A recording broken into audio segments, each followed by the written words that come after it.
Muy buenas noches a todos. Bienvenidos a este estudio bíblico del miércoles de mitad de semana. Hoy es 10 de abril de 2024. Ya en la mitad del año casi, Dios mío, cómo pasa el tiempo. Y bueno, un abrazo para todos los que están allí conectados en vivo, para los que nos ven en diferido también después, también una bendición.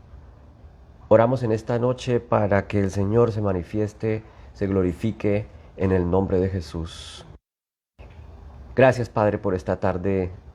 Te bendecimos y te alabamos, Señor. Te pedimos, Espíritu Santo, que hables a nuestros corazones. Bendice tu palabra, Señor. Es tu palabra. Oramos para que haya revelación en este momento, para que haya refresco, refrigerio y sanidad, para que haya libertad, Señor, para que podamos afirmar nuestra identidad como tus hijos, herederos de tu reino, para que podamos entender y creer lo que somos ahora, hijos amados y aceptados, Señor, en el nombre de Jesús. Amén y amén. El tema de hoy es muy bonito, muy interesante, muy importante. Lo hemos hablado en muchas ocasiones y hoy es un buen día también para hablar de él, acerca de la aprobación de Dios, la aceptación de Dios. Y hoy en día, cuando nos acercamos al Señor, muchas veces nos encontramos con dificultades en creer que Él realmente nos está escuchando. Muchas personas no están seguros de que Dios escucha su oración, no están convencidos de que el Señor está atento a su clamor, a sus peticiones. Y hoy, como creyentes en Jesucristo, creyentes del nuevo pacto, estamos totalmente en intimidad con el Señor. Hemos logrado una unión perfecta con el Señor. Cada oración que yo hago, cada palabra que yo hablo, cada gemido, como dice la palabra, gemidos indecibles, el Señor los oye, los escucha, los entiende y siempre responde. Quizás no vaya a responder como te gustaría, quizás no vaya a decir siempre sí a todo lo que tú oras, a todo lo que tú pides, a todo lo que tú piensas. Y precisamente hoy estaba recordando ese versículo en Romanos, en el capítulo 12, que es tan conocido de todos. En Romanos 12:2, no se amolden al mundo actual.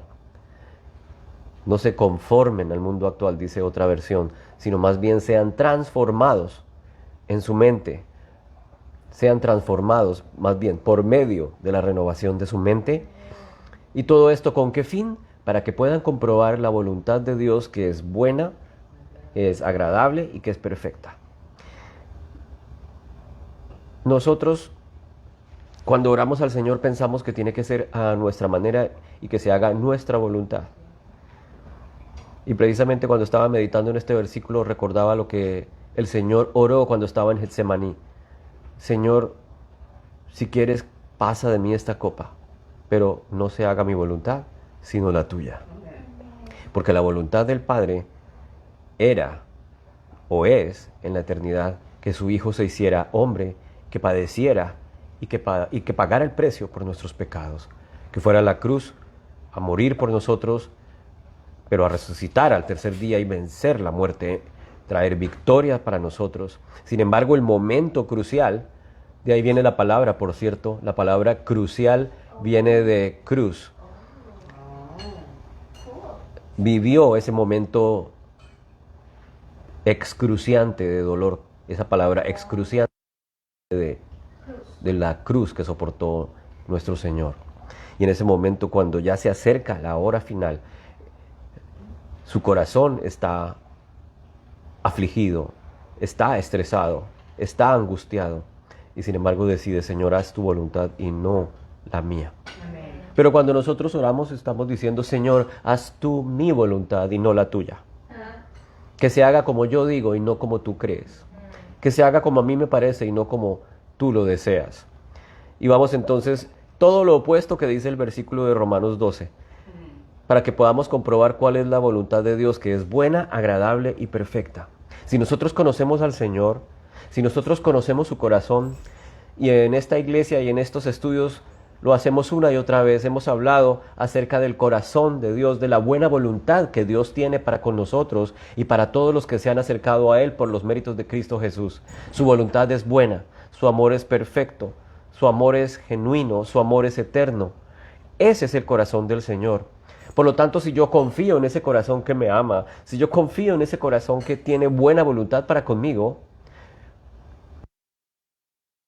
buena, agradable y perfecta, que va a aplicar sobre mi vida, la puedo aceptar. Amén. La puedo recibir con gozo, la puedo recibir con tranquilidad y puedo tener paz en ella. Puedo tener reposo en ella. Y en estos meses, o en esos últimos 2 meses, hemos estado hablando de creer y reposar, creer y descansar en Dios.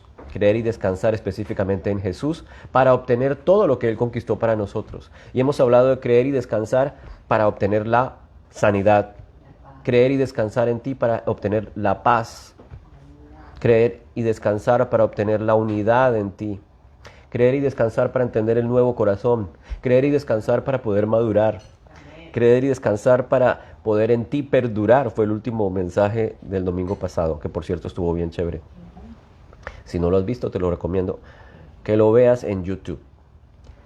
Y hoy vamos a hablar de ese mensaje de aceptación que ahora tenemos en Cristo. ¿Y por qué hablar de todo esto? Porque si conocemos nuestra identidad en Cristo, si conocemos dónde estamos parados hoy, cuando creemos en Cristo, nuestra vida va a ser vivida de una manera diferente. Porque a pesar de que vivimos en este mundo complicado, en este mundo caótico, en donde cada vez más los conflictos, no solamente de países, no solamente políticos, sino los conflictos culturales nos alcanzan. Las luchas, las diferencias de clase ya no son las más importantes. Ahora son las diferencias de pensamiento, las diferencias de opinión, las diferencias de autopercepción. Ahora nos autopercibimos y debemos, según las nuevas leyes de algunos países, debemos respetar esa autopercepción, porque si no respetamos esas autopercepciones estamos cayendo en crímenes de odio, como lo que acaba de ser aprobado en Escocia, en donde ahora decir que una persona no es lo que ella dice que es, se considera un crimen de odio. Específicamente en Escocia, si tú dices que alguien te dijo que era hombre y tú le dices, no, pero si tú eres una mujer, es un crimen de odio y puedes ir a la cárcel. Eso ya ocurre en Escocia, ya ocurre en Canadá y empieza a ocurrir en más países y en más situaciones a nuestro alrededor. En otras palabras, hablar de la verdad es más complicado cada vez que el tiempo pasa. Y la verdad es una sola. La verdad es Cristo. Él dijo, yo soy la verdad. Cuando dijo, yo soy la verdad, utilizó un artículo que es determinado. Él no dijo, yo soy una de las verdades. Yo no soy uno de los caminos que llevan a Roma, como solíamos decir. En la antigua Roma se construyó de tal manera que todos los caminos conducían a la capital. Pero filosóficamente no es verdad y religiosamente tampoco. Porque solamente hay un camino y se llama Jesucristo. Amén. Solamente hay un mediador entre Dios y los hombres y se llama Jesucristo, hombre. Solamente hay una alternativa. No hay planes B ni planes C. Solamente hay un plan, el mejor plan. Y es creer en Cristo para poder acercarnos para siempre en una unidad perfecta con el Padre. Y ese es el deseo de nuestro Señor. Y hablando entonces de aprobación y aceptación, la palabra de Dios en el Nuevo Testamento tiene varios enfoques y varias aproximaciones a esa realidad. Y me quedé con esta frase que estaba escuchando de un predicador que últimamente estamos siguiendo, que se llama Fabián Liendo. Dice, es imposible, o es muy difícil, digámoslo, manipular a alguien que tiene conocimiento.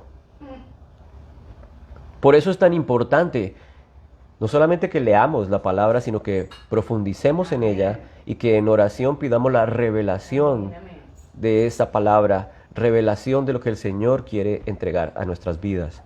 Porque entonces, cuando no tenemos el conocimiento de Jesús, el conocimiento de el Padre, del Hijo y del Espíritu Santo, vamos a ser fácilmente engañados. Vamos a ser llevados, como la misma palabra dice, por todo viento de doctrina. Y me gusta mucho esa frase que dice en el amado, en la versión Reina Valera, que es en Efesios. Bueno, la voy a leer ya que me acordé de ella. Efesios capítulo 1. Efesios capítulo 1 en la versión Reina Valera. Dice, bendito sea el Dios, 1:3 al 8. O al 9, o al 10. Del 3 al 10. Bendito sea Dios, el Dios y Padre de nuestro Señor Jesucristo. Y mira esta bendición, aunque suene redundante, de versículo, que nos bendijo con toda bendición. Bendito sea el Dios de nuestro Señor Jesucristo, el Dios y Padre de nuestro Señor Jesucristo, que nos bendijo con toda bendición en lugares espirituales, en lugares celestiales en Cristo, según nos escogió en Él antes de la fundación del mundo, para que fuésemos santos y sin mancha delante de Él, habiéndonos predestinado en amor. Fíjate que el deseo, nuevamente, del corazón del Señor es que seamos sus hijos. ¿Por qué lo dices, Memo? Pues ahí lo dice. En amor nos predestinó para ser adoptados hijos suyos por medio de Jesucristo, según el puro afecto de su voluntad. No es que Dios estaba un día sin saber qué hacer, desocupado, y dijo, no, hoy me dio por salvar a esta pobre humanidad. Sino que en su corazón, la esencia de Dios, su voluntad es tenernos cerca de Él. Su voluntad es adoptarnos como hijos suyos. Su voluntad es que tengamos esta filiación con Él. No solamente por un tiempo, sino una filiación eterna. El que cree en mí, aunque esté muerto, vivirá, dijo Jesús. El que cree en mí, yo le doy vida eterna. He venido para que tengan vida y la tengan en abundancia. Esa es la voluntad del Padre por la cual Cristo viene a la tierra y se hace hombre. El Hijo eterno de Dios se encarna y se convierte en un hombre para revelarnos el Padre, para revelarnos la imagen a la cual Él quiere que nosotros nos amoldemos, nos transformemos. Eso dice la palabra, que estamos siendo transformados de gloria en gloria por acción del Espíritu. ¿Y hacia qué imagen? A la imagen de Jesucristo. Pero aquí continúo en este pasaje porque lo que quería mencionar es ¿dónde estoy? Para alabanza de su gloria. Nos predestinó para ser hijos suyos para alabanza de la gloria de su gracia, con la cual nos hizo aceptos en el amado. Aceptados en el amado. ¿Y qué quiere decir esa aceptos en el amado? Bueno, en la versión Reina Valera dice aceptados en el amado. Pero es una manera de traducir una palabra muy interesante que tiene que ver con gracia. Y la palabra en el original es charis o caritos, de donde viene la palabra carisma. Y el carisma es un don, un regalo de Dios. El carisma es el regalo de Dios que se manifiesta hoy a través del Espíritu Santo. Y ese caris, ese caritos, es lo que nosotros encontramos en este fragmento de Efesios 1:6. Para la alabanza de la gloria de su gracia, que nos dio gratuitamente en Cristo, podríamos decir. Y es un poquito redundante. La gracia que nos dio gratuitamente. Es como si yo viniera a darle un regalo a Mariette y le digo, mira Mariette, te traje este regalo y te lo voy a dar gratis. María me diría, pero por supuesto, si me dijiste que es un regalo, pero es que es un regalo que te voy a dar gratis. O sea, más gratis no se puede. No es por su cumpleaños. No es porque sea su cumpleaños, sino porque la amamos. Y por eso Cristo nos hace sentir aceptos en Dios, aceptos para Dios, pero es a través de Cristo, a través de el amado. ¿Por qué? Porque en Él es en la persona en la cual o por la cual recibimos redención por su sangre, el perdón de los pecados, según las riquezas de su gracia. De nuevo vuelve a hablar de gracia que hizo sobreabundar. Este pasaje de Efesios en el capítulo 1, en este pasaje el apóstol Pablo digamos que se regodea hablando de la gracia, hablando de la abundancia, y no es simplemente abundancia de su gracia, es sobreabundancia. Cuando alguien trataba de explicar eso es cuando tenemos un vaso, digamos que vamos a servir un vaso de vino y servimos el vaso hasta el borde y luego seguimos sirviendo hasta que rebose y se derrame sobre el borde. Esa es la sobreabundante gracia de Dios para con nosotros. Pero ¿cuál es el problema que tenemos? El problema que tenemos es que no la recibimos, no la aceptamos porque creemos que no nos la merecemos. En otras palabras, estamos creyendo erradamente. Estamos perdiéndonos de disfrutar de Cristo. Estamos perdiéndonos de experimentar el gozo de ser amados. Experimentar la convicción de que somos aceptados. Eso lo llama Pablo caer de la gracia. Está en Gálatas en el capítulo 5, en versículo 4. Voy a ir a Gálatas. En el capítulo 5 dice, miren, yo Pablo les digo que si ustedes se dejan circuncidar, Cristo de nada les aprovecha. Otra vez testifico a todo hombre que se circuncida que está obligado a cumplir toda la ley. Y aquí le estaba hablando a aquellos personajes que nosotros conocemos hoy en día como los judaizantes, que volvieron a resurgir en estos últimos años, que eran digamos que el dolor de cabeza de los apóstoles, el dolor de cabeza de Pablo, porque estaban insistiendo en que para poder tener una relación con Dios había que no solamente creer en Cristo, sino que había que agregarle los requisitos de la ley. Entonces decían, sí, ustedes crean en Cristo, pero por favor esos muchachos se tienen que circuncidar. Sí, crean en Cristo, pero por favor esos muchachos tienen que usar estas vestiduras. Sí, pero por favor ellos tienen que todavía, acuérdense que el cerdo es impuro. Acuérdense que hacer esto y aquello está prohibido. Y Pablo dice, cualquiera que hace alguno de esos preceptos, alguno que trata de acercarse a Dios, pero agregándole el cumplimiento de estos rituales, está obligado a cumplirlos todos, porque se está acogiendo a un pacto diferente, se está acogiendo a la ley. Y dice Pablo que cuando ustedes hacen eso, de Cristo se han separado, porque procuran ser justificados por la ley, por lo tanto de la gracia han caído. De la gracia han caído. Si uno se cae de la gracia, ¿a dónde cae? A la ley, a las obras. En otras palabras, la gracia está por encima de la ley. Amén. Porque uno dice, subieron, no, se cayeron, han caído de la gracia. ¿A dónde? A tratar de buscar mi aceptación por medio de los preceptos de la ley. Y son, como dice Pablo, los preceptos de la ley son buenos. La ley es buena, la ley es santa, pero la ley es imposible de cumplir al derecho, es decir, a su cabalidad. Dice Pablo en el versículo 16, anden pues en el espíritu y no cumplirán el deseo de la carne, porque el deseo de la carne es contra el espíritu y nosotros estamos en la carne, y esta lucha entre la carne y el espíritu, esta lucha entre nuestra alma caída y el espíritu que ha sido vivificado es durante todo el tiempo hasta que volvamos a Cristo, hasta que nuestro cuerpo resucitado se encuentre con el Señor. Es un conflicto entre la carne y el espíritu. Y acá dice, los dos se oponen. Si son guiados por el espíritu, entonces no están bajo la ley.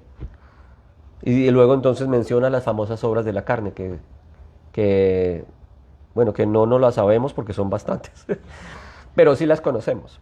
Las obras de la carne, dice Pablo, son evidentes. A algunos les es muy familiar: borracheras, inmoralidad, hechicería, idolatría, impureza, enemistades, celos, pleitos, enojos, rivalidades, disensiones, herejías, envidias, orgías y cosas semejantes. Esas son las obras de la carne. Y si nosotros analizamos bien esas obras de la carne, si miramos las obras de la carne, en general son el deseo del hombre de satisfacer, de buscar bendición, de buscar ser amado, de buscar paz, de buscar tranquilidad. El borracho bebe para olvidar. El borracho bebe para sentirse contento. El borracho bebe para perder los temores, las inseguridades. Eso creo. La hechicería para poder lograr lo que no puede lograr en sus fuerzas. En fin, las obras de la carne entonces son tratando de lograr lo bueno para nosotros, lo que aparentemente nos llena de satisfacción. Pero en realidad la satisfacción viene de nuestra realidad con el Señor. No había necesidad de pagarlo.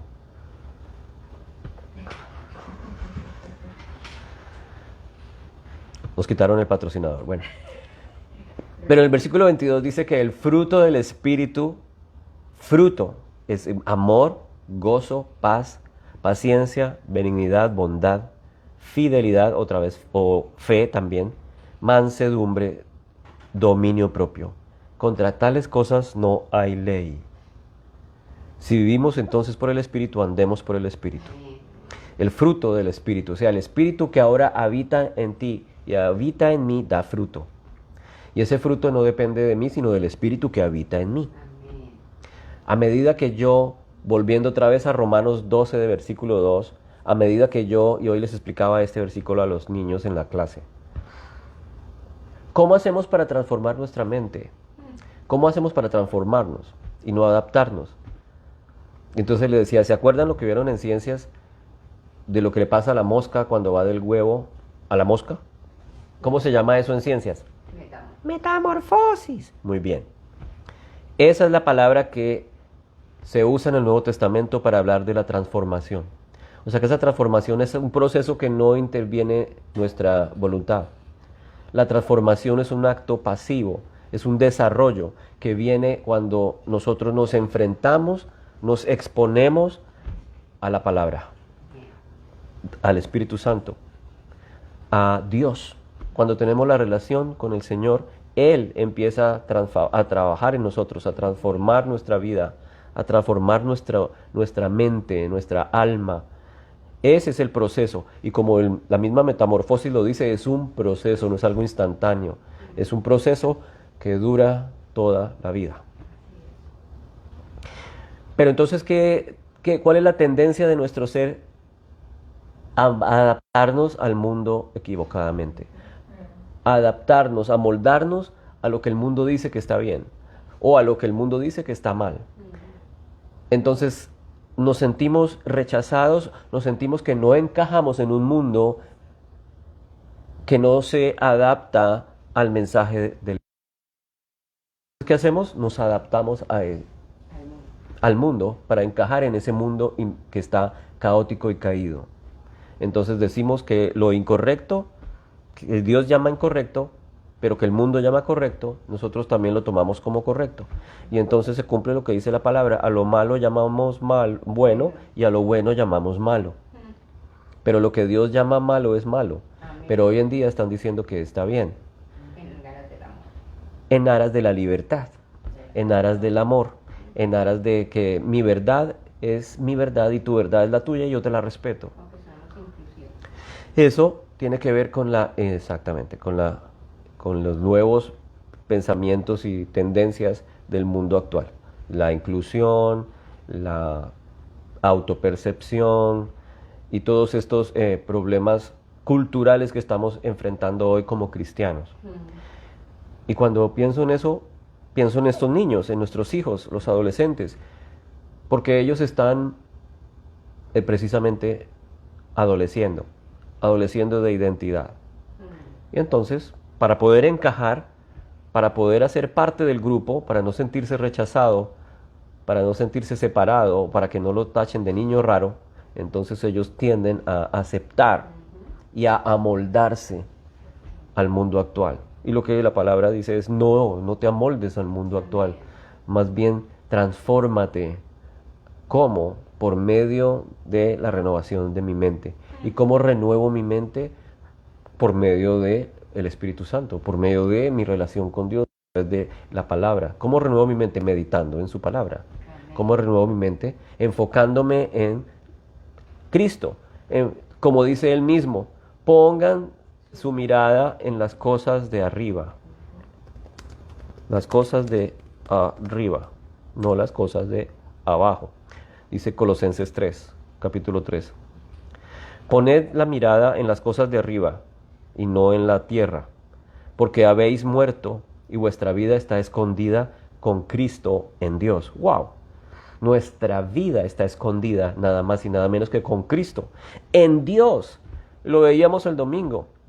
Nuestra vida está escondida con Cristo. Cristo está unido a Dios y nosotros estamos fusionados a Cristo porque esa es la simbología del bautismo para nosotros como creyentes en el Nuevo Testamento. Fuimos sumergidos, inmersos en Cristo. Estamos fusionados, escondidos con Él en Dios. Amén. Cuando Cristo vuestra vida se manifieste, entonces vosotros también seréis manifestados con Él en gloria. Entonces, si alguno piensa que cuando Cristo se manifieste, si yo estoy en Cristo, ¿qué pasa si yo me porto mal de aquí a mañana? Cristo se manifiesta y se manifiesta sin mí. Pero resulta que lo que la palabra dice es que ahora como creyentes hemos sido unidos a Cristo. Hemos sido escondidos en Cristo. El domingo lo recordaba. Mis ovejas oyen mi voz y me siguen. Y nadie puede arrebatármelas de mi mano. Mi Padre que me las dio. Él me ha dado autoridad para tenerlas. Ni siquiera yo puedo abrirle la mano al Señor y decir, ya no quiero estar ahí. Déjame ir, que ya me aburrí de tanta bendición. Uy, que es que me amas tanto que qué pereza. Sino al contrario, nadie nos puede arrebatar de la mano de Él. Nadie nos puede separar. Ahora sí, ¿verdad? Como esos siameses, somos inseparables. Amén. Como los compinches, no, pero nosotros somos compinches, somos más bien una unión eterna, una unión perfecta. Y le dice Pablo a Timoteo en segunda carta a Timoteo en el capítulo 2, procura con diligencia presentarte a Dios aprobado, como obrero que no tiene de qué avergonzarse, que maneja con precisión la palabra de verdad. Y ese fragmento o esa palabra que él usa ahí para decir que maneja con precisión, quiere decir dividir o separar.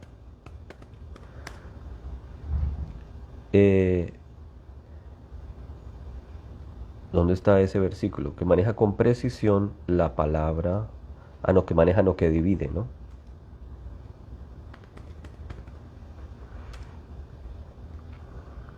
¿Dónde está? Se me fue el versículo.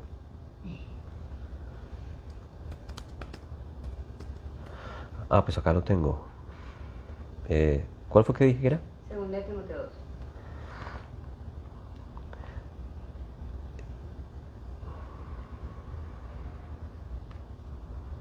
Segunda de Timoteo, capítulo 2. Exacto. Segunda de Timoteo, capítulo 2, versículo 15.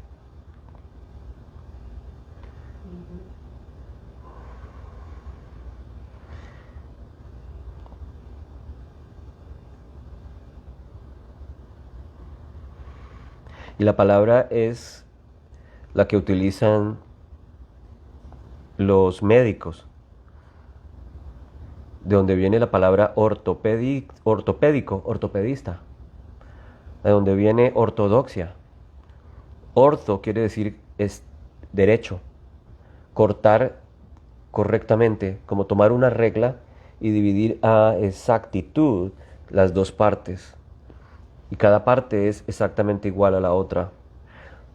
Eso quiere decir dividir o interpretar correctamente la palabra. Y algunos estudiosos del Evangelio han dicho que este dividir correctamente la palabra tiene que ver con interpretar correctamente el Antiguo Testamento y el Nuevo Testamento y poder dividir exactamente los dos pactos y no confundir Amén. el Antiguo con el Nuevo, no confundir la ley, no mezclar la ley con la gracia, porque Amén. entonces lo que estamos haciendo es creando una errada aproximación a la realidad de Cristo en nosotros. En inglés se dice accurately, correctamente. Eso es dividir la palabra. ¿Y quién es el obrero aprobado? Entonces el que divide correctamente. Amén. ¿Y cómo eres tú capaz de dividir correctamente? Tienes que conocer la palabra. Tienes que conocer. ¿Y quién es la palabra? La palabra es Cristo. Cristo es la palabra. Luego, si nosotros conocemos a Cristo, si nosotros estamos unidos a Cristo y estamos meditando en Cristo, y como dice Colosenses, poniendo nuestra mirada en las cosas de arriba, que es Cristo, no en las de la tierra, entonces vamos a conocer en realidad en quién estamos creyendo, en quién estamos viviendo. Por eso podremos ser capaces de dividir correctamente Amén. la revelación bíblica. Estamos en Cristo, estamos experimentando un pacto con mejores promesas. Eso es manejar con precisión la palabra de verdad. ¿Qué pasa cuando no se maneja con precisión? Entonces viene todo viento de doctrina que nos lleva de aquí para allá y terminamos creyendo en cosas que no son. Terminamos metidos en sectas, terminamos metidos en cultos o asistiendo a cosas que entre comillas dicen que son iglesias, pero en realidad lo que están enseñando es mentalidad positiva, están enseñando, siendo los coach de moda, motivación, pero eso no es Cristo. Lo que necesitamos es Cristo, Amén. a Cristo en nosotros, expresado en nosotros, su verdad en nosotros. Por eso dice, maneja con precisión la palabra de verdad. Aleluya. Y no hay sino una palabra de verdad y se llama Jesús, Jesucristo. Jesucristo es entonces el nuevo nacimiento, el nuevo pacto, el nuevo contrato, la nueva realidad. En esa estamos nosotros. Hebreos 10. El libro de Hebreos habla muy claramente acerca de lo que era antes y lo que es ahora. En el capítulo 10, versículo 1 al 14 dice, pues ya que la ley solo tiene la sombra de los bienes futuros, mientras Moisés vivía y mientras Cristo no había entrado en el tiempo o en el mundo, estamos bajo la ley. Y ese momento histórico, ese momento en el cual nos estamos relacionando con Dios a través de este pacto antiguo, solamente es una sombra de lo que va a ser la esencia, que es Cristo, la sustancia, que es Cristo. Dice acá, la ley es solo la sombra de los bienes futuros. Entonces la ley es sombra, pero Cristo es la sustancia, es lo real. Dice, la ley solo es la sombra de los bienes futuros y no la forma misma de las cosas. Y por eso esa ley, que solamente es una sombra, dice, nunca puede, por los mismos sacrificios que se ofrecen continuamente año tras año, hacer perfectos a los que se acercan. Entonces acá hay otra frase. La primera frase fue, la ley solo es sombra, pero Cristo es la sustancia.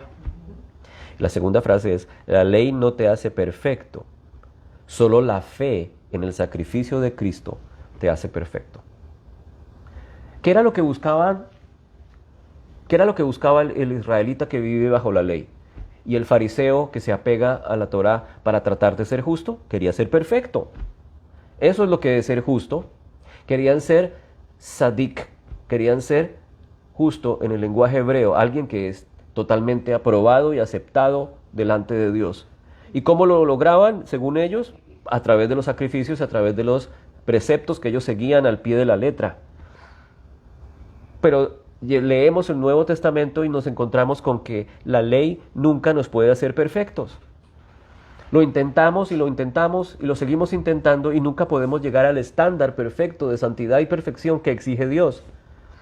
Si eso fuese posible, Cristo no habría venido al mundo. Cristo no se habría hecho hombre para mostrarnos el verdadero camino y la verdadera manera de llegar a ser perfectos, porque lo hubiéramos logrado a través de portarnos bien y seguir todos estos preceptos y estos mandamientos que exigía la antigua ley.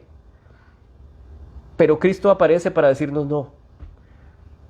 No es suficiente, necesitas perfección, porque el Dios creador, el Dios de Abraham, de Isaac y de Jacob, es un Dios santo, santo, santo. La ley no te hace perfecto, solamente la fe en el sacrificio de Cristo. De otra manera no habrían cesado de ofrecerse estos sacrificios, ya que los adoradores, una vez purificados, no tendrían ya más conciencia de pecado. Pero en esos sacrificios lo que hay es un recordatorio de los pecados año tras año, dice Hebreos en el versículo 3 del capítulo 10.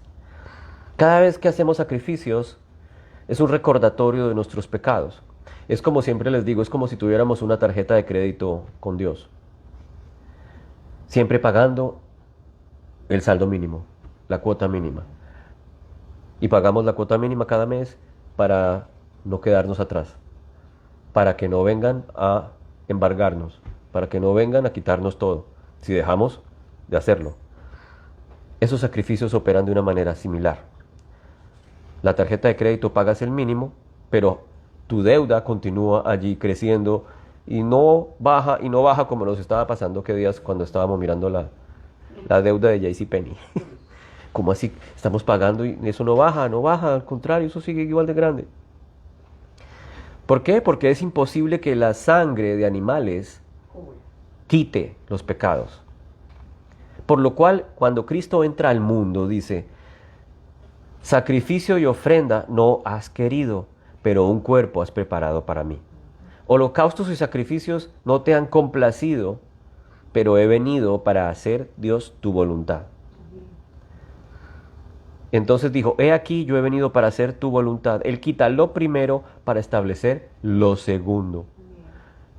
La voluntad del Señor es que Él venga a quitar lo primero para establecer lo segundo. ¿Qué es lo segundo? El nuevo pacto.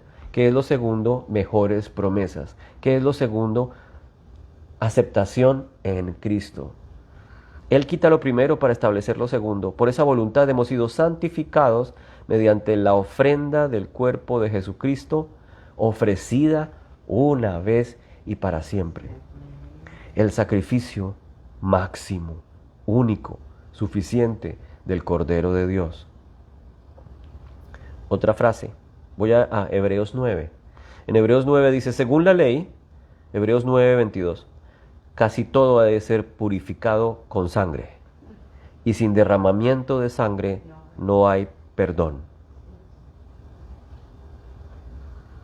Entonces el Cordero, que se llama Cristo, el Cordero de Dios, es el máximo cumplimiento de la sombra que eran los corderos que se sacrificaban bajo el antiguo pacto. Solamente era una sombra que apuntaba a la sustancia, que es el Cordero de Dios, que no solamente cubre, sino que quita el pecado, trae purificación, trae perfección. Por lo tanto, fue necesario que las representaciones de las cosas en los cielos fueran purificadas de esta manera, o sea, sombras, pero las cosas celestiales mismas con mejores sacrificios que estos. Entonces, en otras palabras, otra frase, los sacrificios anteriores no eran tan buenos. Porque dice, hay mejores sacrificios que esto, está hablando del mejor sacrificio del Cordero de Dios. Estos sacrificios no eran buenos. Entonces, ¿cuál sacrificio hay que hacer? ¿Cuál sacrificio es suficientemente bueno para Dios? ¿Cuál sacrificio es suficientemente bueno para que Dios me vea amado y perfecto? Cristo es el sacrificio perfecto. Cristo es el sacrificio más que suficiente que derrama su sangre en el altar de Dios para que a través de Él ahora seamos perfectos. No simplemente buenos sacrificios, sino el sacrificio perfecto. Porque Cristo no entró en un lugar santo hecho por manos, que era una representación, una sombra del verdadero. ¿A dónde entró Cristo? al cielo mismo para presentarse en la presencia de Dios por nosotros. ¿Quién se presentó allí en la presencia de Dios? Nuestro sumo sacerdote. Y no para ofrecerse muchas veces como el sumo sacerdote humano, sino una sola vez y para siempre. Y hay una simbología aquí que se refiere a lo que ocurrió en el Antiguo Testamento con Adán, con los hijos de Adán, Caín y Abel. Cuando Caín y Abel le ofrecen al Señor sacrificios, en ese pasaje se acercan a él y Caín ofrece del fruto de la tierra una ensalada de frutas y se la trae a Dios y se la ofrece como sacrificio. Una ensalada. César. Pero Abel viene con un sacrificio de lo mejor de sus corderos, un sacrificio de sangre. Y dice que la fe de Abel lo declaró justo. O sea, no exactamente el sacrificio, sino la fe que tenía Abel de que ese sacrificio era agradable para Dios, a través de ese sacrificio de sangre. Pero de todas maneras no deja de ser interesante que mientras que el uno trae un sacrificio de los frutos de la tierra, Abel trae un sacrificio de sangre. En ese momento parece ser que ya se había revelado en el corazón de Abel que los sacrificios mejores se hacen con sangre, que sin derramamiento de sangre no hay aceptación. En otras palabras, este sacrificio de Abel no es sino una sombra de lo que Cristo iba a hacer como el máximo sacrificio por nosotros. Por eso en el hall de la fama de la fe, que está en Hebreos 11, en el versículo 4 precisamente comienza con Abel y luego pasa por Noé, por Abraham, por Sara. Pero en el versículo 4, en Hebreos capítulo 11, la palabra de Dios dice, y por la fe, Abel ofreció a Dios un mejor sacrificio que Caín. Por la fe. Por lo cual alcanzó el testimonio de que era justo. O sea, el sacrificio de Abel lo hizo declarar justo delante de Dios. Fue por la fe. Caín no lo hizo por fe, lo hizo simplemente como un sacrificio de un corazón que no creía. Eso es lo que dice aquí. La fe de Abel ofrece un sacrificio mejor que el de Caín. Por lo cual alcanzó el testimonio de que era justo, dando Dios testimonio de sus ofrendas. Y por la fe, estando muerto, todavía habla. Su sangre, esta es una versión, en otra versión dice, y por la sangre de Abel, habla. ¿Dónde está eso? ¿Sí está aquí? Sí.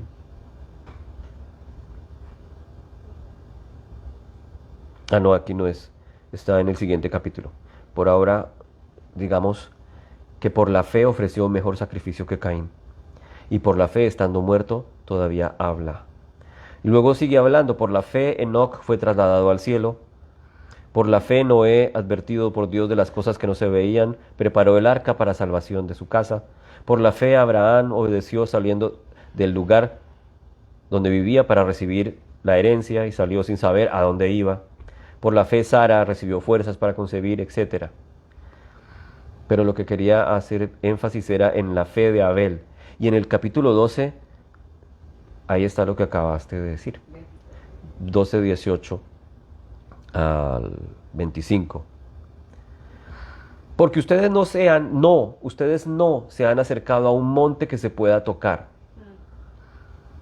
ni a un fuego ardiente, ni a tinieblas, ni torbellino, ni oscuridad, ni un sonido de trompeta, ni a un ruido de palabras, que eso fue lo que experimentó Moisés.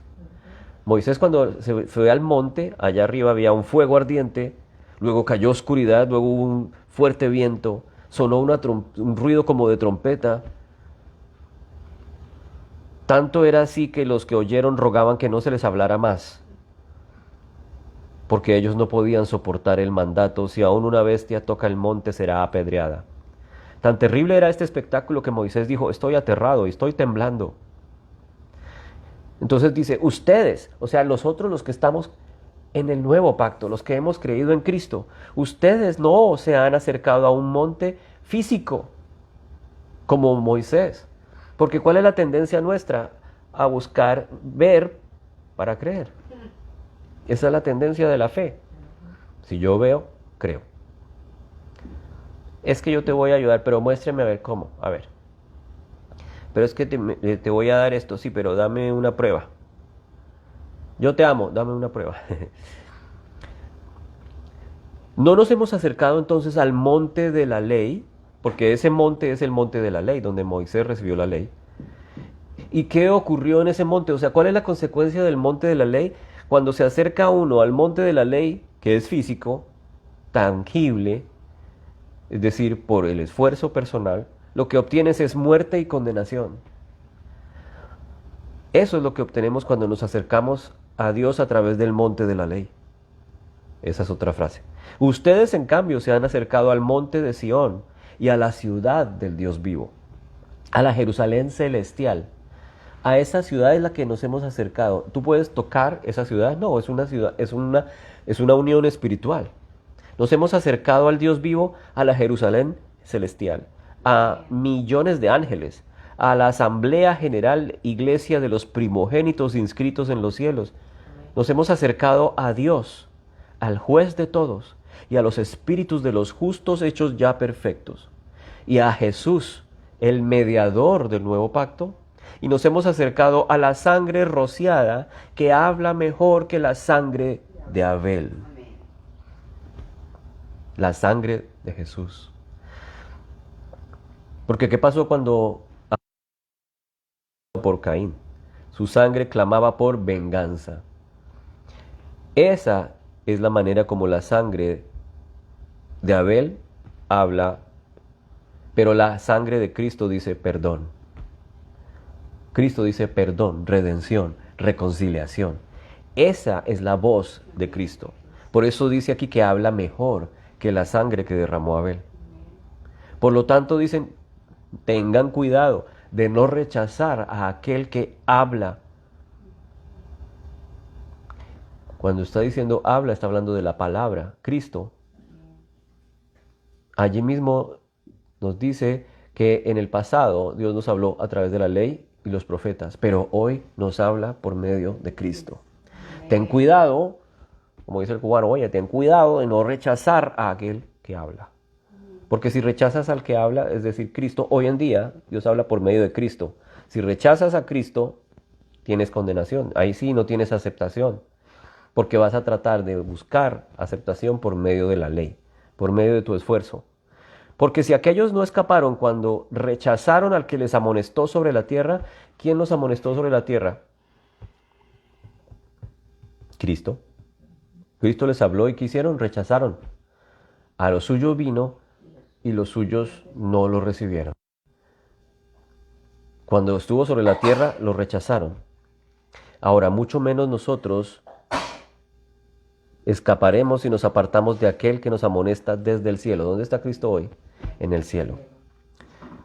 Pero nos ha dejado el Evangelio y nos ha dejado el Espíritu Santo para escuchar su llamado. Amén.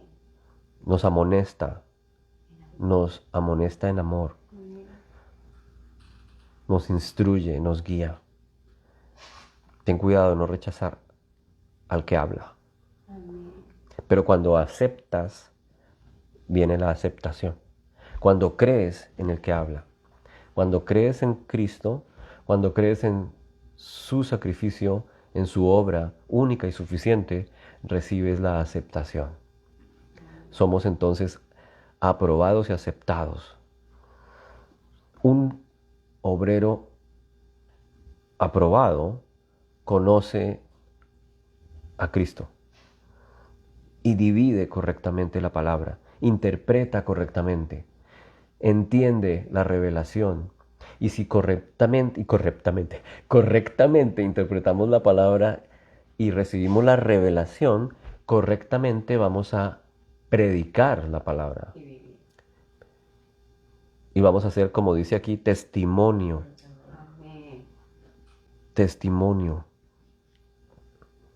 Preséntate a Dios aprobado, es decir, ese es el testimonio de nosotros. Ok. Dice testimonio de obrero que no tiene de qué avergonzarse, Amén. porque conoces a Cristo y puedes manejar con precisión a Cristo, su palabra. Cristo es la sustancia. Cristo es la consumación de las cosas. Estamos en el nuevo pacto con mejores promesas. Oremos. Señor, gracias. Gracias por tu palabra. Gracias porque hoy nos recuerdas y nos afirmas nuestra nueva posición. Hijos aceptados, amados, porque tu voluntad era esa, hacernos, convertirnos en hijos, adoptarnos como hijos, aceptarnos en tu reino, permitirnos que seamos uno contigo, Cristo, para que seamos uno con el Padre y recibir perdón y recibir tu promesa de la gloria eterna. Gracias porque en ti estamos siendo transformados. Nuestra mente, Señor, está siendo transformada por acción del Espíritu Santo, que es nuestro consolador, nuestro ayudador, nuestro maestro. Gracias, Señor. Permite que todos los que venimos a esta iglesia, todos los que hemos escuchado este mensaje una y otra vez, podamos afirmarnos en esta verdad Amén. y recibir todo lo que tú tienes para nosotros, lo que nos has traído por gracia, en el nombre de Jesús.